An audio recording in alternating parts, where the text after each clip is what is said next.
Okay guys, BBA कौन कौन है ऑनलाइन? आ जाओ।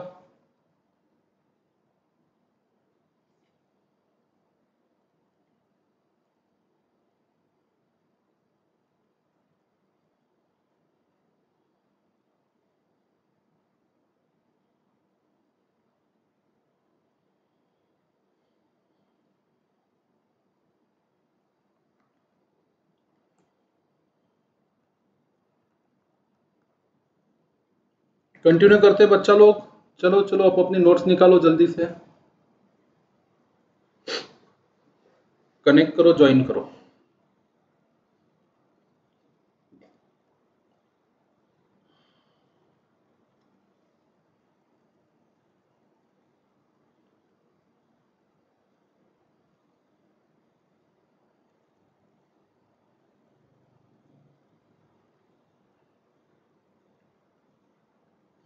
कहाँ थे अपन कल?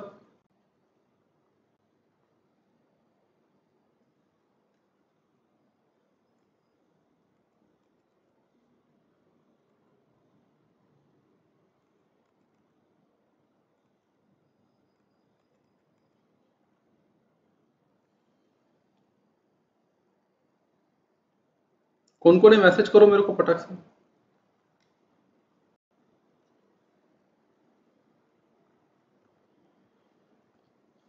अच्छा, तो अपना टॉपिक चल रहा है अभी। एक्सप्रेस एंड इम्प्लाइड कंडीशन भी देख ली अपन ने, एक्सप्रेस एंड इम्प्लाइड वारंटी भी देख ली। अभी मस्त वाले नए टॉपिक पे चलते हैं। अगला टॉपिक है डॉक्ट्रिन ऑफ केवेट एम्प्टर। ये टॉपिक इंपॉर्टेंट है।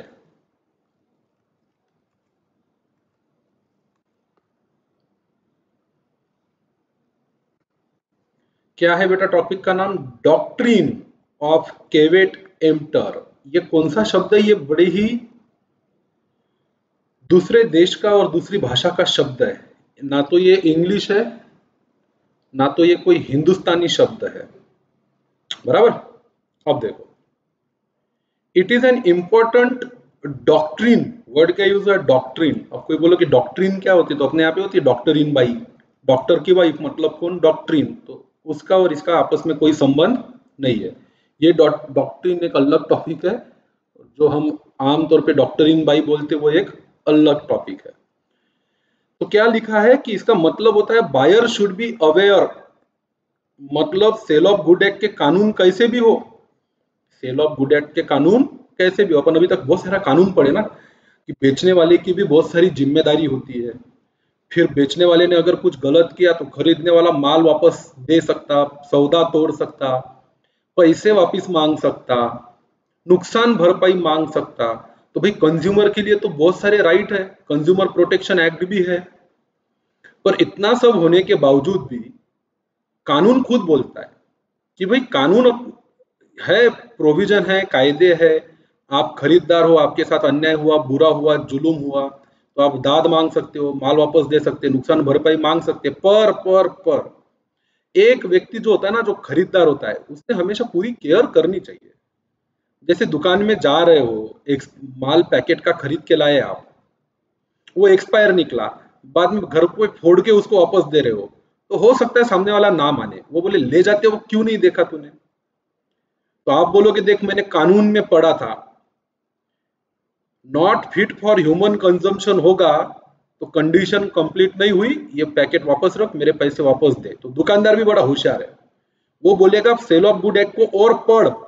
एक पैराग्राफ और था उसमें जिसका नाम था डॉक्ट्रिन ऑफ कैवेट एम्प्टर, और उसमें लिखा था लेट द बायर अवेयर। खरीदार हमेशा जागरूक रहना चाहिए। जागो ग्राहक जागो। आप जागरूक थे क्या लेते वक्त? नहीं। तो फिर कोई पैसा वापस नहीं मिलेगा, भाग यहां से।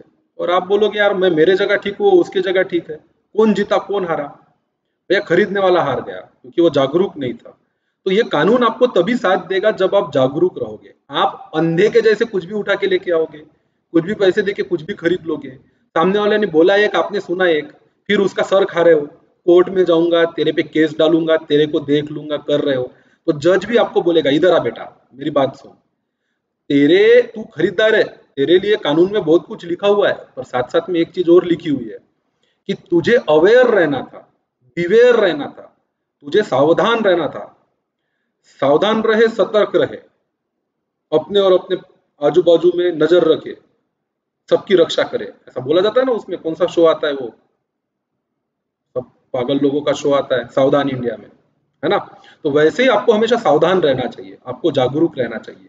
ऐसा मतलब होता है डॉक्ट्रिन ऑफ कैवेट एम्प्टर का। देखो क्या लिखा है, it is an important doctrine in connection with the sale of good. Doctrine का मतलब क्या होता है पता है क्या? जैसे एक प्रकार की नियमावली। डॉक्ट्रिन का मतलब होता है एक प्रकार की नियमावली। यहाँ पे सिनोनिमस में क्या दिखाता है अपने को? अगर वो पॉलिसी, पॉलिसी मतलब नियमावली या रूल। एक रूल है ये, केवेट एम्प्टर। केवेट एम्प्टर मतलब खरीदने वाले ने सावधानी बरतनी चाहिए, ऐसा नियम है। उस नियम को वर्ड यूज हुआ है डॉक्ट्रिन। तो मैं आपको बोल सकता हूँ डॉक्ट्रिन ऑफ गुड बिहेवियर, अच्छे स्वभाव के कुछ नियम होते हैं। डॉक्ट्रिन ऑफ गुड स्टूडेंट, अच्छे स्टूडेंट के कुछ नियम होते हैं, वो नियम एक विद्यार्थी ने पालने चाहिए। जैसे रेगुलर लेक्चर को अटेंड करना चाहिए, होमवर्क रेगुलर करना चाहिए, लाइव ना कर सके तो रिकॉर्डिंग सही पर एक बार जरूर सुन लेना चाहिए। अगर डाटा कम है तो वडेरा सर के लेक्चर टेलीग्राम पे भी जा रहे हैं, टेलीग्राम में कम डेटा में आप लेक्चर देख सकते हो, वहां पे देख लो। नहीं सब्सक्राइब किया तो अपना चैनल सब्सक्राइब करो, नहीं पता चैनल क्या है तो मेरे को मैसेज करो टेलीग्राम पे, मैं आपको लिंक भेजता या अपने चैनल में ऐड करता। तो अच्छे स्टूडेंट की डॉक्ट्रिन ये होती है कि उसने रेगुलर पढ़ाई पे ध्यान देना चाहिए और पूरे सीरियसनेस के साथ ध्यान देना चाहिए। सेल ऑफ गुड एक्ट में एक इंपॉर्टेंट डॉक्ट्रिन है, एक इंपॉर्टेंट रूल है, connection with the sale of goods. The term caveat emptor, the term caveat emptor means का मतलब होता है लेट द बायर अवेयर, खरीदार तू सावधान रहे। This principle states that at the time of buying goods, the buyer must make reasonable examination of the goods. कब at the time of buying the goods, माल को खरीदते वक्त, माल को खरीदते वक्त the buyer must make the reasonable examination of the goods. माल को खरीदते वक्त ही ठोक बजा के देख के पुख्ता करके ही माल लो। बाद में मत चिल्लाते बैठना, मेरे को ठगा, मेरे साथ बुरा हुआ, मेरे को लूट लिया। अरे वो सब बात की बात है, इतनी झंझटें आने काय को देने की, काय को कोर्ट में जाने का? जज लोग क्या आपके लिए बैठे हैं क्या, दो लोगों के झगड़े सुलझाने के लिए? और भी बहुत सारे बड़े बड़े काम है उनके पास। तो जज, कानून और न्याय व्यवस्था भी आपको बोलती है कि सावधान रहिए, सतर्क रहिए।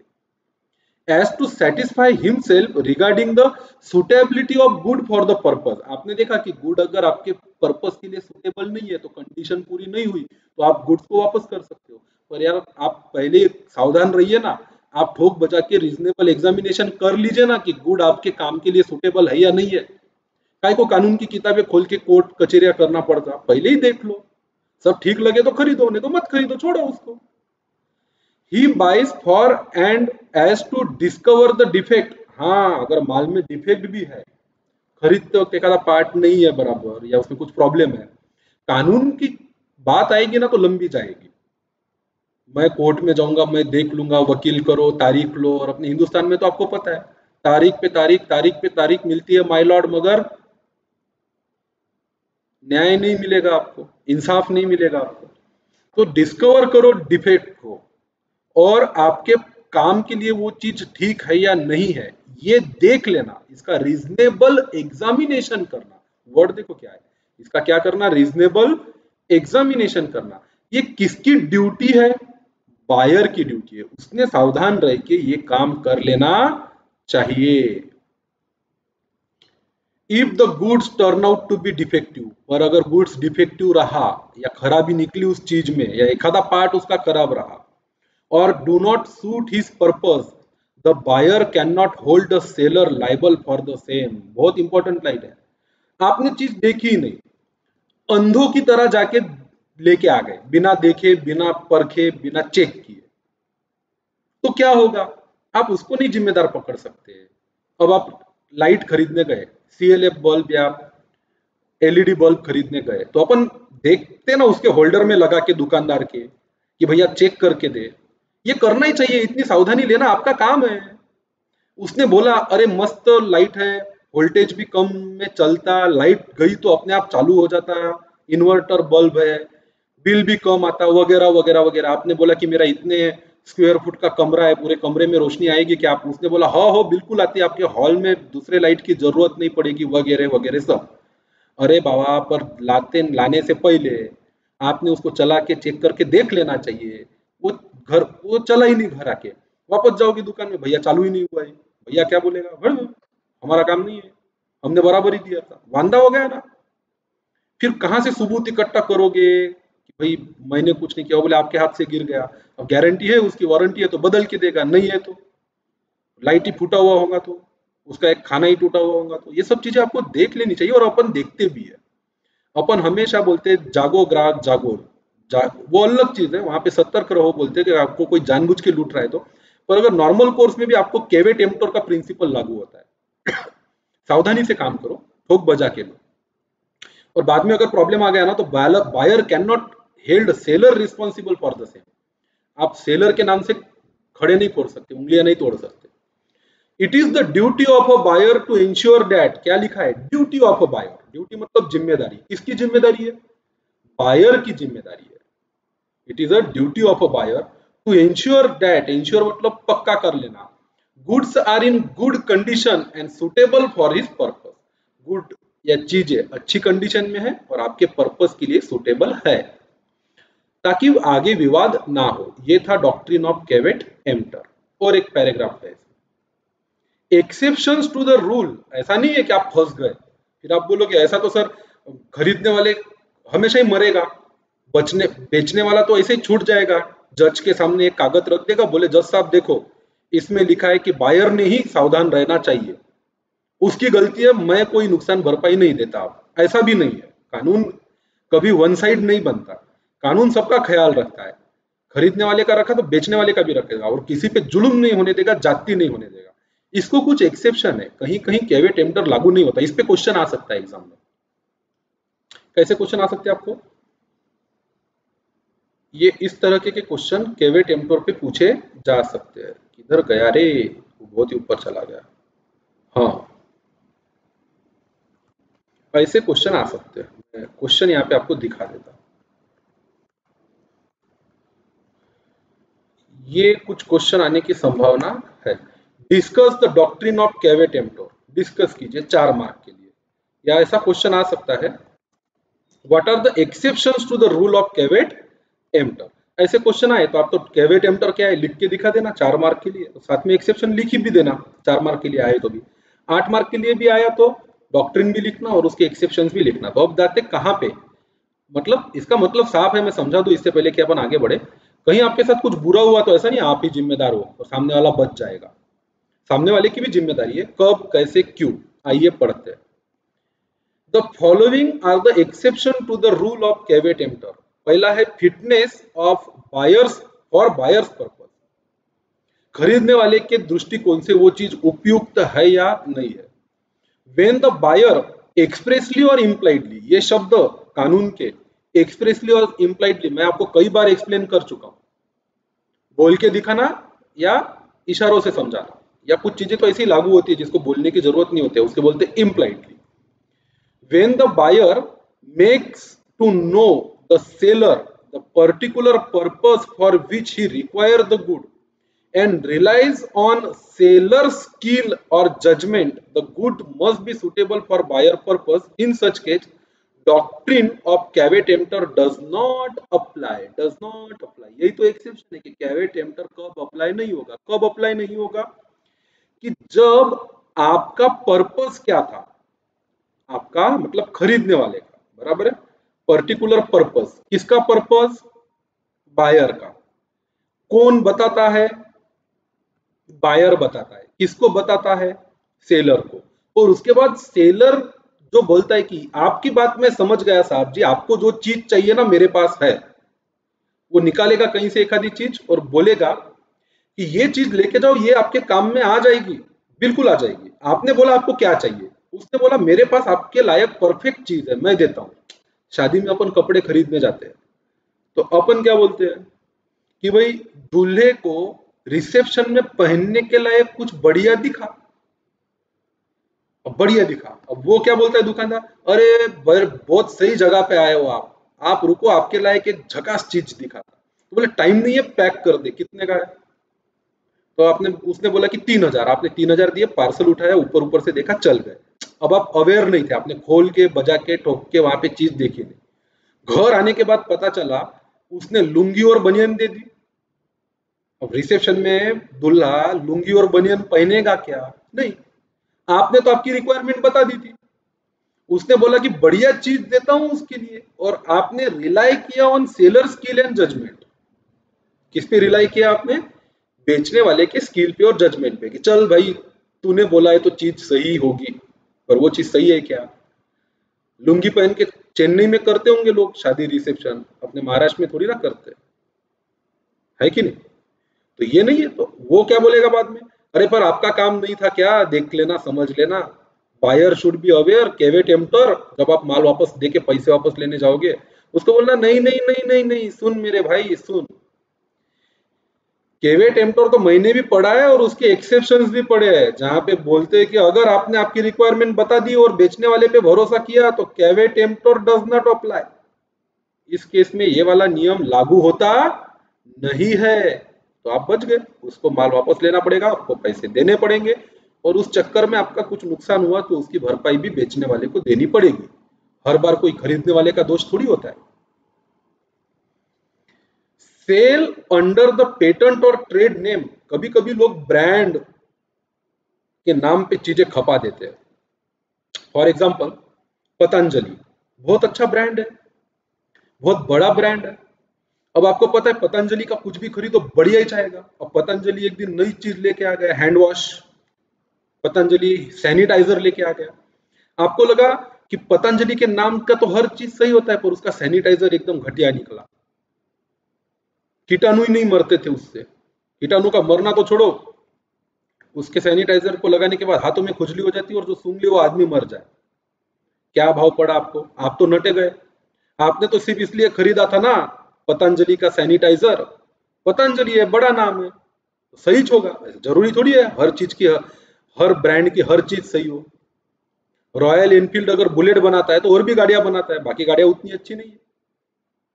मारुति वाला अगर स्विफ्ट बनाता है तो बाकी कार भी बनाती है, बाकी कार उसके नाम पे मत खपा लो, है ना? सैमसंग का मोबाइल आता है, एस सीरीज आता है, गैलेक्सी आता है, तो बाकी भी थर्ड क्लास फोन भी आते हैं उसके।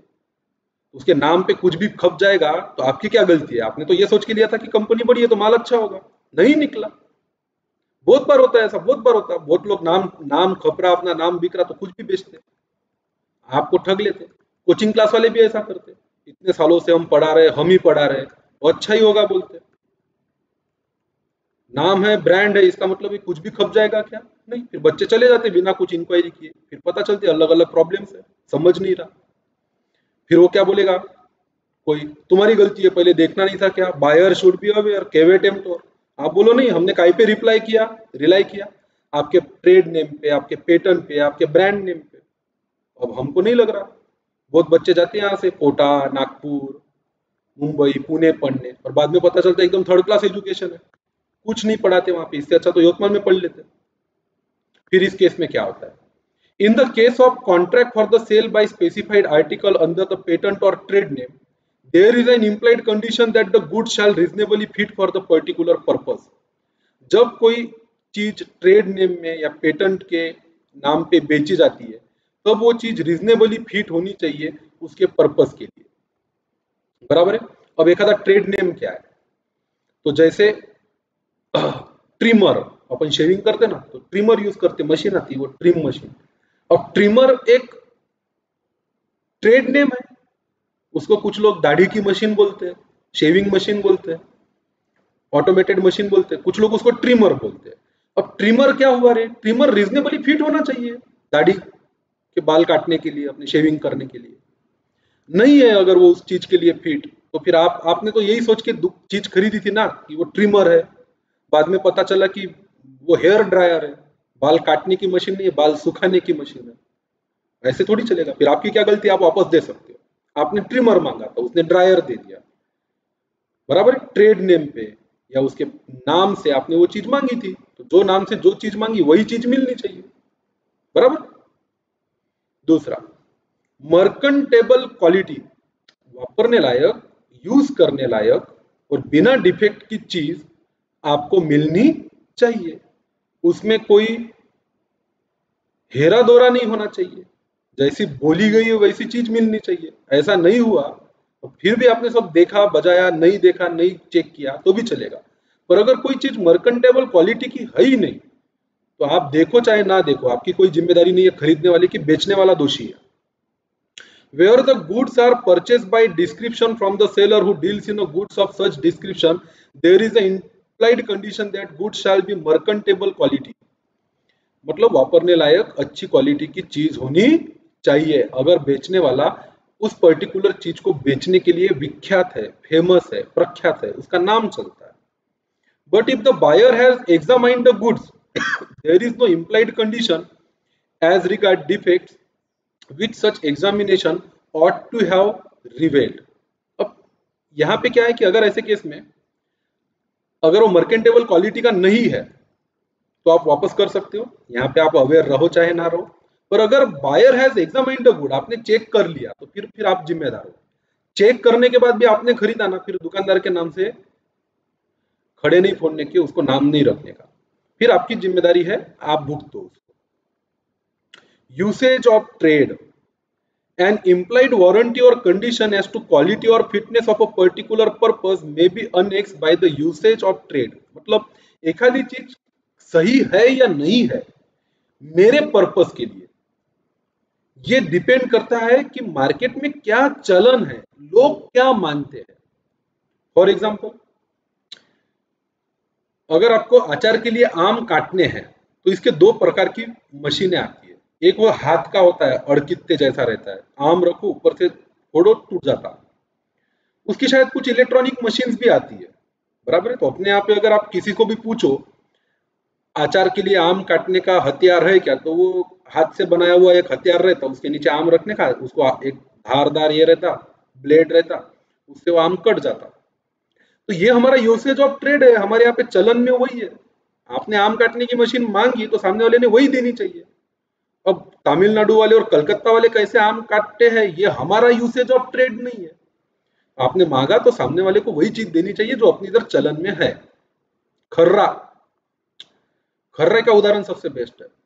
हर एरिया का खर्रा अलग होता है। योतमाल का अलग है, नागपुर का अलग है, रायपुर का अलग है, कानपुर का अलग है, हर जगह अलग है। पंढरपुर अलग है, कोल्हापुर अलग है। हर जगह जाओगे ना तो पान मसाला, पान, खर्रा, ये सब अलग अलग लोग खाते हैं। अपने यहाँ का जो ट्रेड है, अपने यहाँ पे जो चलता है वही इधर मिलना चाहिए। अगर योतमाल में आपने खर्रा खरीदा और आपको मिला वो कोल्हापुर वाला, तो नहीं चलेगा ना, क्योंकि हमारा यूसेज ऑफ ट्रेड है नहीं। और आपने फिर भी खरीद लिया और बोला कि भाई खर्रा दे मेरे को, तो भलता एक चीज दे दिया, तो फिर आप जिम्मेदार नहीं हो खरीदने वाले, दुकानदार की गलती। उसको समझना चाहिए इधर जो चलता वही चीज इधर बेचनी चाहिए, इधर जो क्वालिटी चलती वही चीज इधर बेचनी चाहिए। अपने यहाँ पे पोहे के ऊपर लोग तर्री खाते, पुणे में जाओ पोहे के ऊपर लोग इडली डोसे में जो सांबार रहता ना वो खाते। अब यवतमाल में किसी ने ठेला लगाया पोहे का, एक आदमी ने बोला द्या बरं एक पोहा, और उसने पोहे के ऊपर वो इडली सांबार का खट्टा मीठा रस्सा डाल दिया, दिमाग ही खराब हो जाएगा एक आधे। तो ये कहां से आया भाऊ, इधर नहीं चलता, इधर रस्सा होना मोट का। नागपुर में मोट का रस्से का चलन नहीं, उधर चने के रस्से का चलन है, तो उधर का यूसेज ऑफ ट्रेड है। तो जो चीज जहां पे चलती वो चीज बेचने वाले ने बेचनी चाहिए। फिर अगर भलती चीज बेचने वाले ने दे दी तो खरीदने वाला जिम्मेदार नहीं है। यही है exception to the doctrine of caveat emptor. Consent by fraud, आपको पता है ना, सेल ऑफ गुड्स एक कॉन्ट्रैक्ट है और कॉन्ट्रैक्ट में दो लोगों का फ्री कंसेंट होना चाहिए, मर्जी से होना चाहिए। आपने सामने वाले को बेचने के लिए या बेचने वाले ने सामने वाले को खरीदने के लिए मना लिया, पर सारी बातें उसकी फ्रॉडुलेंट थी, फ्रॉड से मनाया उसने। सामने वाले को गंडाने के लिए गलत गलत चीजें बताई एक चीज के बारे में, वो चीज वैसी थी ही नहीं, फिर भी आपने खरीदी और फिर घर आके आपको पता चला कि लूट लिया आपको। फिर आप उसके दुकान में गए, वो क्या बोलेगा, डॉक्ट्रिन ऑफ कैवेट एम्प्टोर, तेरा काम नहीं था क्या सावध रहना, मैं जिम्मेदार नहीं, ऐसा तो बेचने वाला बोलेगा। फिर आप उसको समझाना, मुझे सावध रहना था, मुझे पता है, पर इसको कुछ एक्सेप्शन भी है, तूने फ्रॉड किया, तेरे मन में खोट थी, तू जिम्मेदार है। कैसे, पढ़ो। Where the consent of a buyer, मतलब बायर खरीदेगा, उसका consent is obtain by the seller, और where the seller conceal a defect, ये बाद में पढ़ेंगे, the doctrine of caveat emptor does not apply, जब आपका कंसेंट फ्रॉड से ऑब्टेन किया गया है, या अगर चीज में कोई डिफेक्ट है और डिफेक्ट को कंसील किया गया है, कंसील करना मतलब छुपाना, छुपाना, झांकना, अगर बेचने वाले ने गुड्स के डिफेक्ट को कंसील किया है, उसको पता था कि इस चीज में प्रॉब्लम है, फोन बेचने वाला एक व्यक्ति था, सेकंड हैंड फोन बेचता था मानो, अब उसको पता इस फोन में एक पर्टिकुलर डिफेक्ट है, उसको पता था, आप उतने एक्सपर्ट नहीं हो कि आपको पता चले, उसने जानबूझ के आपको पता ही नहीं चलने दिया कि इसका ये फंक्शन काम नहीं करता, आप लेके आए, बाद में आपको पता चला कि यार ये फोन तो मेरे लायक है नहीं, तो आप उसके सर पे मार के आओ फोन और उसको बोलो, तो वो क्या बोलेगा, तेरे को नहीं समझा क्या खरीदते वक्त, देख लेना नहीं था क्या, तो फिर आप उसको बोलना मेरे को समझता डॉक्ट्रिन ऑफ केवेट एम्प्टर क्या होता है, और इसका एक मतलब और भी है बेटा, कि तू जानबूझ के अगर कंसील कर रहा है, छुपा रहा है डिफेक्ट जो तू जानता है, तो मैं जिम्मेदार नहीं, ये तेरा फोन वापस ले और मेरे पैसे मेरे को वापस दे, बोलने का, नया फोन खरीदो, सेकंड हैंड फोन खरीदो, आपको अधिकार दिया है कानून ने, कानून आपको बोलता है अवेयर रहो, सावधान रहे, सतर्क रहे, और साथ में इसका मतलब ये नहीं कि आप ही मरोगे हर केस में, आपकी भी जिम्मेदारी है तो बेचने वाले की भी जिम्मेदारी है। सेल बाय सैंपल, अब सामने वाले ने फ्रॉड किया, आपको सैंपल एक दिखाया, माल एक बेचा, आपकी क्या गलती उसमें, आपने तो भरोसा किया उस पर, तो where the goods are bought by the sample the doctrine does not apply, ये मल्टीपल चॉइस क्वेश्चन में 1 मार्क के लिए पूछा जा सकता है कि doctrine of caveat emptor sale by sample में अप्लीकेबल होता है या नहीं होता, नहीं होता, इसमें रूल बिल्कुल साफ है, जैसा सैंपल वैसा माल होना चाहिए, नहीं तो कंडीशन सेटिस्फाइड नहीं हुई है सेल ऑफ गुड एक्ट की, और आपको पूरा अधिकार है, पैसे दिए हैं तो वापस ले लो, नुकसान हुआ है तो भरपाई ले लो और माल उसका वापस कर दो। If the bulk does not correspond with the sample, पूरा का पूरा बल्क सैंपल से मिलता जुलता होना चाहिए। तो ये एक छोटा सा टॉपिक था, 4 या 8 मार्क का क्वेश्चन बनता है इस पे, डॉक्ट्रिन ऑफ कैवेट एम्प्टर पे सेल ऑफ गुड्स एक्ट में, इसको पढ़िए एक बार और रिवाइज कीजिए, कल के लेक्चर में सेक्शन इसको और आगे बढ़ाएंगे, है ना। तब तक के लिए बाय बाय, टेक केयर, और चैनल अपने इंस्टा इस पे भी है, टेलीग्राम चैनल पे भी लेक्चर्स है, अगर आपके पास डेटा का प्रॉब्लम है, कम डेटा है, तो मैंने 1-2 दिन हो गए टेलीग्राम पे भी डालना चालू किया, आपके पास नहीं है अपना टेलीग्राम चैनल का सब्सक्रिप्शन तो मुझे मैसेज कीजिए, मैं आपको ऐड करता हूँ चैनल में, ठीक है ना, और बाकी बच्चों से शेयर करते रहो, कल मिलते हैं बच्चों, थैंक यू।